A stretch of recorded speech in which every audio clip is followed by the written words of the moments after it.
Finishing removing the mounting screws at the bottom, the mechanic up top is preparing the hoist. The hoist is used to lift a helicopter like this, which weighs more or less. Its empty weight is 1,300 kilograms. The hoist needs to have at least a 3-ton capacity to ensure good safety. The blades are always removed before lifting this helicopter. Lifting it is specified in the maintenance manual. You have to remove the blades and drain the fuel from the tank so that it reaches the lowest possible weight. It should only have the weight of the structure itself. So they're already starting to pull since they're just finishing loosening the screws. The hoist is now under tension, and now the screws at the bottom need to be removed to lift the helicopter.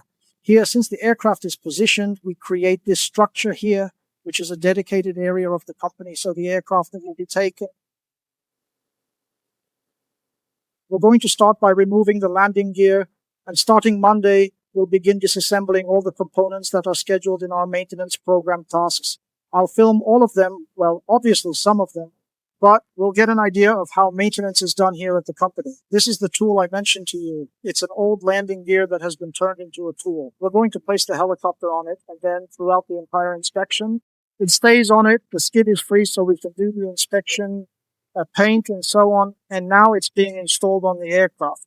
Every aviation tool, I don't know if you know, but most of them are painted yellow. When it's ground equipment, like a jack or things that aren't used directly on the aircraft, many operators sometimes paint them blue. As you can see here, the support is painted yellow. Here, our tool is painted yellow. The mechanic's ladder, the cleaning tool over there is painted yellow. You can see that yellow is common in aviation because it's a code we use to distinguish between aircraft equipment and support equipment.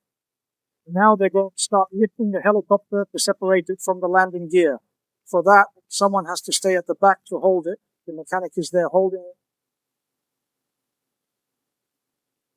Now that we have successfully managed to get the entire front section of the device completely detached and separated from the main body, we are finally ready to transition our focus over to the next essential phase of the disassembly process, which involves carefully and systematically working to detach the back part of the unit as well, making sure that we take our time to ensure that every single connection is properly released so that the entire rear assembly can be removed just as smoothly and efficiently as the front portion was just a moment ago.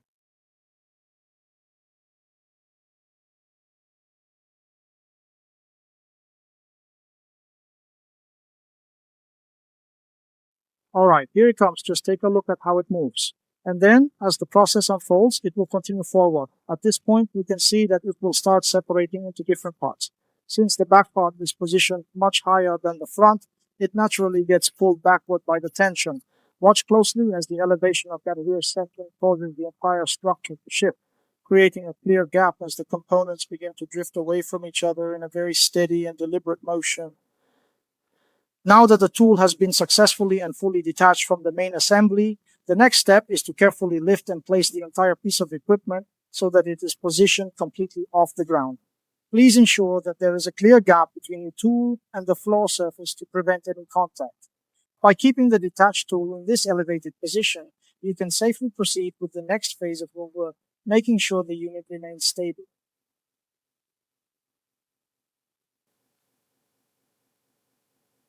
First, go ahead and grab those 4 rubber pads. You can see that the rubber pads are located right here on the workbench. Make sure all 4 rubber pads are placed securely in their correct positions now, ensuring they are all lined up properly before we move on. With everything set, we are now ready to start the process of lowering the vehicle down slowly and carefully.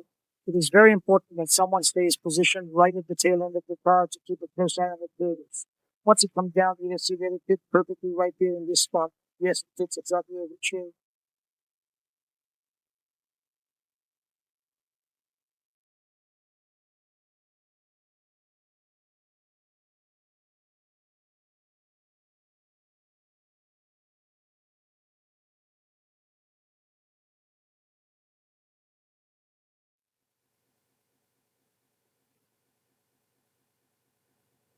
Okay, now you put in the screws and the tool is installed.